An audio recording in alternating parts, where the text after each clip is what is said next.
Again, it's interesting. No Asia Wilson, no Angel Reese. Everybody leads you to believe that it's always Angel. Nah, they just told you the next one up is Sabrina Ionescu. That actually does not surprise me for some reason. I don't know why. Asia Wilson just got fired from Team USA. At least that's what it feels like. There was no press conference, no statement, no farewell tour for the face of the last Olympic team. Instead, USA Basketball quietly dropped a December training camp roster. Basketball soon. I mean, I don't know how much access we'll actually have to this, but Team USA announced the official invites for the training camp they'll be having in December, and Caitlin Clark amongst them, as is her teammate Aaliyah Boston. So those teammates get to team up for Team USA, which makes a lot of sense. And I've said for a while, I think that the next version of the USA Olympic team could be a bit of a dream team, given you'll have the players that came up in this explosive era of basketball, along with the remaining veterans who are still in their prime. And it will be this recognizable roster, of course, headlined by Caitlin Clark, who rather famously didn't make the team in 2024. Caitlin Clark's name was on it. Asia Wilson's name was not. And when that list hit the internet, fans didn't need a press release. They looked at Caitlin walking into camp, Asia stuck at home, and said the two words on your thumbnail: "You're fired." Because this isn't just any camp. This is where the blueprint for the 2026 World Cup and the 2028 Los Angeles Olympics is being drawn. When it is, we are going to see Caitlin Clark back on a basketball court with other participants. This is going to be rather interesting because we are going to see Caitlin Clark, Angel Reese, and Paige Beckers all playing together. Now, we talked about the fact that Team USA, I believe it is in March, is going to play, I believe, in some qualifiers. That's probably when we're going to get to see Caitlin Clark play actual meaningful basketball again. But training camp is coming. The senior camp is coming. And it's coming in like 2 weeks. Caitlin Clark, Paige Beckers, Angel Reese, and Juju Watkins. And Caitlin Clark is in the building while Asia Wilson is watching from the sidelines. So how did we get here? For years, Asia was sold as the safe face of women's basketball. Champion, MVP, defensive monster. Team USA gold medals. If there was one player who should have been untouchable, it was her. But somewhere along the way, the game picked somebody else. Caitlin Clark didn't just show up and hit logo threes. She broke every record you can think of. She sold out arenas that had never even cared about women's basketball. She made TV networks rewrite their schedules and advertisers rewrite their budgets. And brands followed. Nike, State Farm. Every major sponsor looking for a global face didn't hesitate. They didn't say, "Let's build around the old guard." They said, "We want Caitlin Clark." That shift put Asia in a spot she had never been in before. She went from the one everyone chased to the one chasing. Every time Caitlin did something historic, there was a new quote, a new comment, a new "actually" from the old guard. talking about how other players should have been there first, how the attention was interesting, how the hype wasn't matching the real pecking order. On paper, it sounded like normal competitive talk, but to fans, it looked like something else: jealousy. Because here's what regular people saw. Caitlin's ratings were real. Her sellouts were real. Her shoe sales were real. Her impact on little kids wearing 22 in every gym in America was real. So when Asia and others tried to downplay it, fans said, "That's not honest. That's not reality. You're just mad the spotlight moved." And USA Basketball was watching all of this play out in real time. Remember, Team USA is not just picking the best hoopers. They're picking a product, A story. a group of 12 faces that will represent the country on every poster, every commercial, every highlight reel for the next 4 years.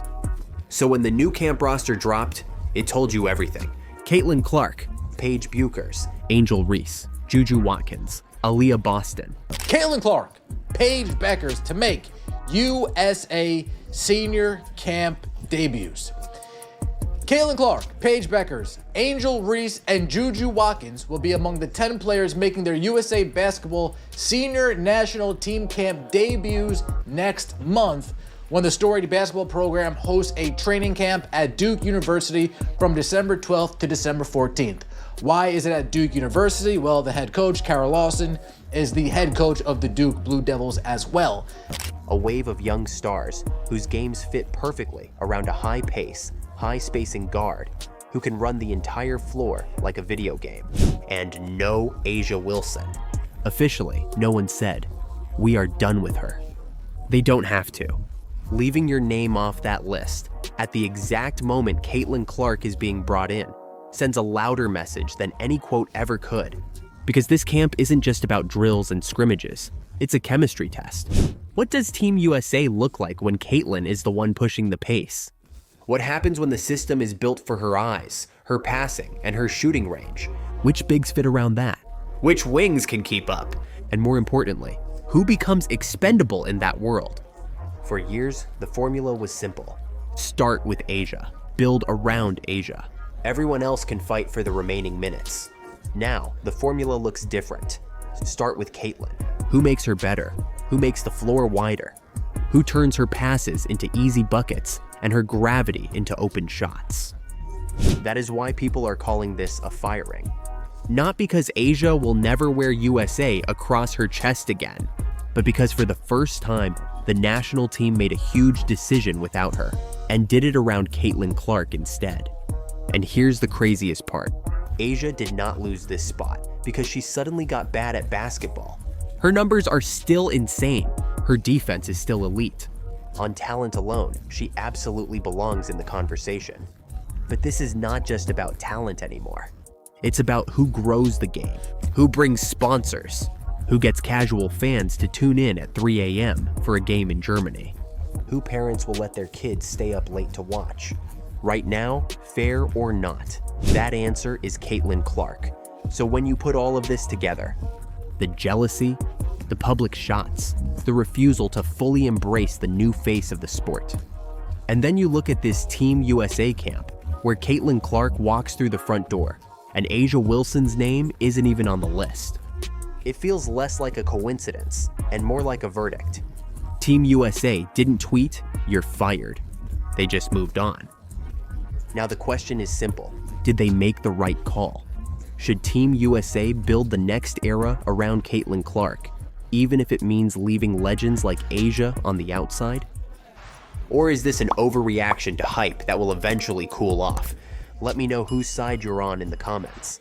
And if you're still watching, drop Team Clark USA down below so I know you made it to the end. So today, lads, we are going to be talking about this article. It's like the most powerful women in sports, America's most powerful women in sports. But if you guys don't know, Caitlin Clark is listed at number 4 here. I'm glad they said America, because a lot of the time you see like these lists just being American people. Forbes just changed everything. They did not put Caitlin Clark on a cute little list. They crowned her the most powerful female athlete on planet Earth. Number 4 on their entire sports power ranking, but the top ranked athlete. Let's talk about Caitlin Clark flexing her muscles when it comes to being one of the most powerful women in all of sports.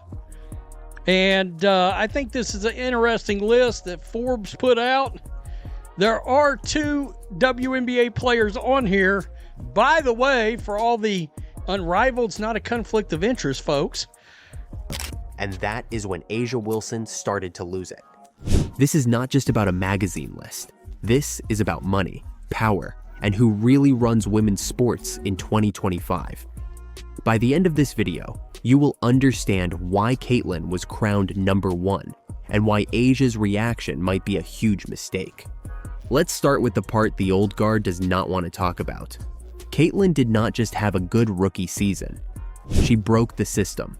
On paper, her WNBA salary looks like any other rookie, around $60,000 to $70,000. But once you zoom out, the real number hits you in the face. But if you guys don't know, Caitlin Clark is listed at number 4 here. And the reason why I'm telling you guys Caitlin Clark, it says here, her estimate 8.1 million income for a rookie season. She probably made double that. And that might be conservative. Saying she made double that might actually be conservative. $8.1 million in a single year. That is Forbes running the math. Salary, endorsements, appearance fees. One season of basketball turned into new wealth, and that is before she even hits her prime. The engine behind that number is simple. Brands know she moves people. Nike locked her into an 8-year, $28 million deal. Before her first pro tip-off, she had already secured more guaranteed money from one brand than many players will see in an entire career. And by the way, as we look at this list, brand president Nike, CEO of FanDuel, and of course Gail Benson, who we just talked about. This is showing you what I have been saying. It confirms what I have been saying. Caitlin Clark is the most powerful woman in not just basketball, but women's sports, all of women's sports. Then Gatorade stepped in. This is the same company that built campaigns around LeBron James and Serena Williams. They do not hand out deals to be nice. They invest in athletes who can move product and shift culture. Putting Caitlin in that tier sent a clear message. In the eyes of global brands, she is not just another good player. She is the face of the next era. Wilson Sporting Goods made it even louder. They did not just sign her. They made her the face of their basketball line, the first athlete to get that treatment since Michael Jordan. Every time a kid walks into a store and sees her name on a ball, that is brand power you cannot fake. But the endorsements are only half the story. Whenever Clark plays, numbers explode. TV ratings jump. Games that would have drawn a few 100,000 viewers suddenly clear over 1 million. Arenas that used to be half empty are sold out. And it is not just the league making money. Local bars, restaurants, car parks, merch stands, all feel it. Cities hosting her games see spikes on game day. Caitlin is not just filling a box score, she is moving cash across communities. So when Forbes says most powerful, that is what they are measuring. Earnings, influence, eyeballs, economic impact. Now here is where the story gets messy, because A'ja Wilson did not take that news well. Nobody is denying A'ja's greatness. Multiple championships, MVPs, a Hall of Fame legacy. She has done everything you can do on the court. But power in 2025 is not just trophies. It is attention. It is how many people stop what they are doing when your name shows up on screen. And that is where the gap between these two players is massive. The cracks started to show as soon as Caitlin's Nike deal hit the internet.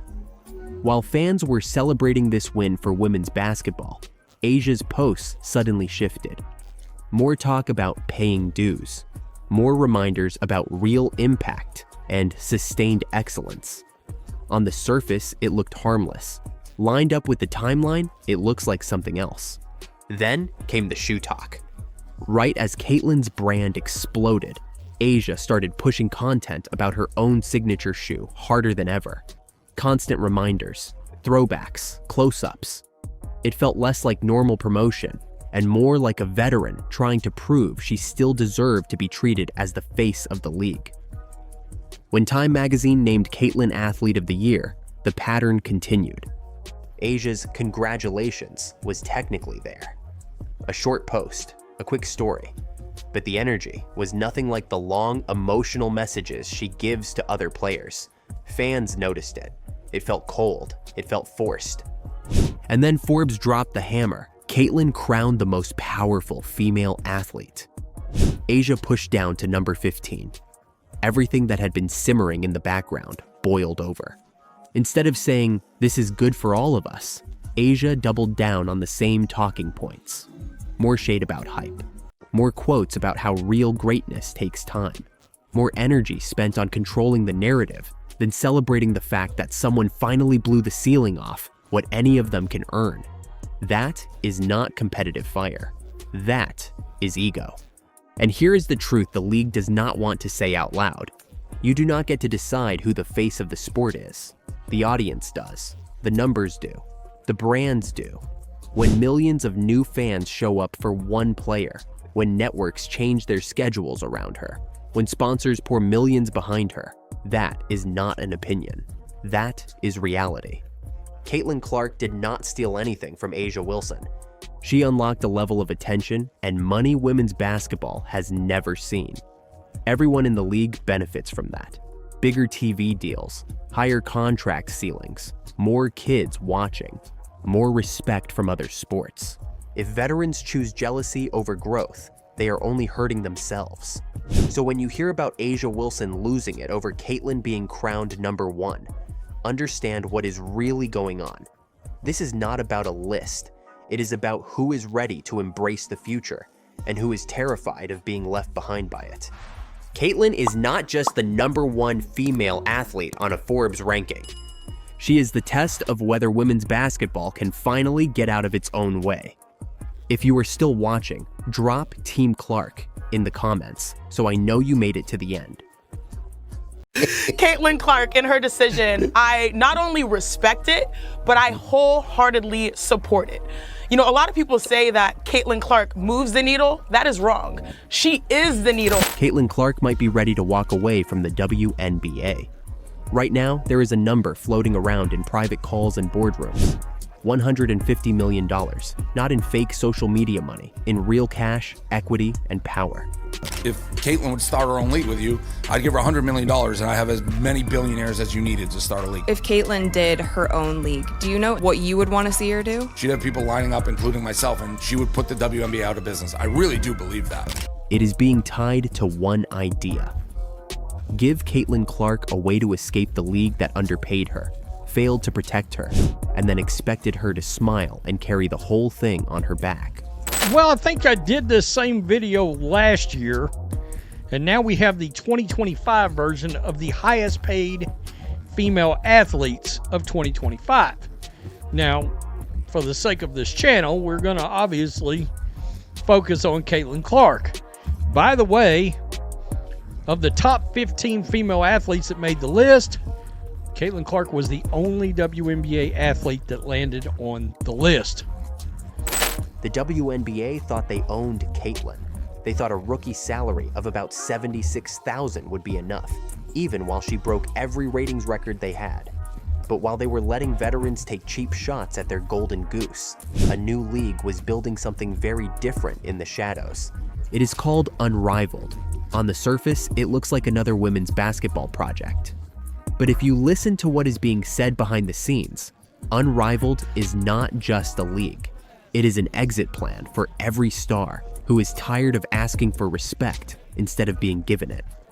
Here is what makes this offer so deadly for the WNBA.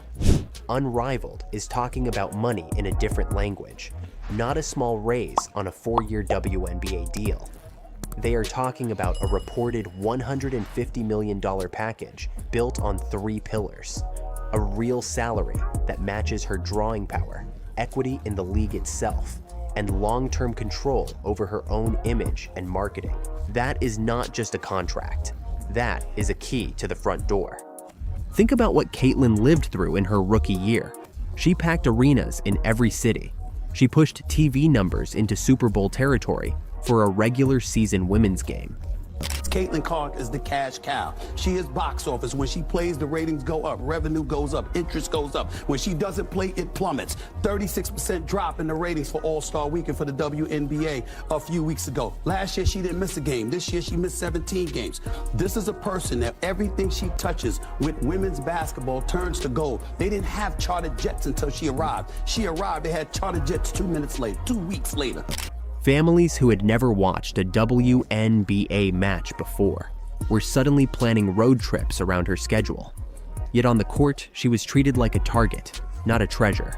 Hard fouls, cheap shots away from the ball. The league office watched all of this and did almost nothing. Now put yourself in Caitlyn's shoes. On one side, you have the WNBA, low wages at the start, questionable protection, old guard politics. On the other side, you have a brand new league saying, we will pay you like the global star you already are, and we will give you a piece of the empire you help us build. That is not greed. That is self-respect. This is why people are calling it the LIV golf moment for women's basketball. The PGA Tour thought tradition and loyalty would be enough to keep golfers at home. It was not. When life-changing money arrived, players left. You get one career, you get one body, you get one shot at generational wealth for your family. Caitlyn is 22. She already carries an entire sport every time she steps on a court. And the system around her has sent a very clear message. We want your ratings. We want your ticket sales. We want your jersey numbers. We do not want you to change how power works in our rooms. You see her at this event. You see the kind of noise that this is making. You see that this is trending on social media. You see that SportsCenter, Bleacher Report, all of these places, every media outlet is covering this, and you don't say anything. That's what we were talking about this whole season. We were correct. The fans that were saying that the WNBA seems to be trying to quiet the noise of Caitlin Clark, not letting her shine to her full ability, and not, in turn, not helping your own players in the league, we were right. And this event proved it because the LPGA did literally everything correct. You can see it in more than just the WNBA season. Look at the Team USA drama. When a legend like Cheryl Miller says out loud that certain people never wanted Caitlyn on that roster, she is not talking about talent. She is talking about fear. Fear that a young star will outshine the veterans. Fear that sponsors and cameras will follow her first. Fear that the old hierarchy will crumble if she is allowed to sit at the main table. I'm going to be honest because it needs to be said. I can relate to that young lady, and I felt for her. Mm-hmm. I know what it's like to be hated. Mm. I know what it's like to be a black woman and hated because of my color. Yeah. I can't imagine this young lady, I don't want to use hate, but despised. Mm-hmm. And people just having, she brought some on herself a little bit because she's cocky for a good reason. Mm-hmm. Confident. And I love that about her. But to watch the dynamics and the media, they had their narrative. Mm-hmm. And I was pleased and proud to see the narrative wasn't the truth. Right. So now imagine this. It is 2026. Caitlin Clark looks at that fear and walks anyway. She signs the unrivaled deal, 150 million reasons to stop begging for respect and start owning it. What happens next? The WNBA schedule comes out and something feels off. The Indiana Fever are just another team again. TV partners who paid for Caitlin are suddenly on the phone asking for discounts. National games move off prime time. Arena crowds shrink. Those sold-out buildings from her rookie year slide back into the lower bowl patches we all remember. Meanwhile, Unrivaled tips off. Game 1 is a sellout. Cameras are everywhere. Every highlight package has Caitlin at the center. Other stars follow. Angel Reese wants in. Future pros from college see where the real money and flexibility live and circle Unrivaled dates, not WNBA draft night. Sponsors move their budgets like water following gravity. The league that thought it owned Caitlin now realizes the truth. She was never theirs. She belonged to the fans who followed her from Iowa to the pros. She belonged to the brands that saw her as more than a role player in someone else's storyline. She belonged to herself. Here is the hard part for the WNBA. None of this had to happen. They had the most important player in women's basketball history land in their lap. They could have protected her. They could have built every marketing push around her. They could have fixed the pay structure before a rival league forced their hand. Instead, they chose pride. They chose politics. They chose to believe she had nowhere else to go. Now, there might be a $150 million escape plan sitting on the table. So I want to ask you the only question that really matters. If you were Caitlin Clark, would you stay loyal to the league that underpaid you and refused to shield you? Or would you take the deal and walk into a future you control? Drop your answer in the comments. And if you are still watching right now, type escape plan so I know you made it all the way to the end.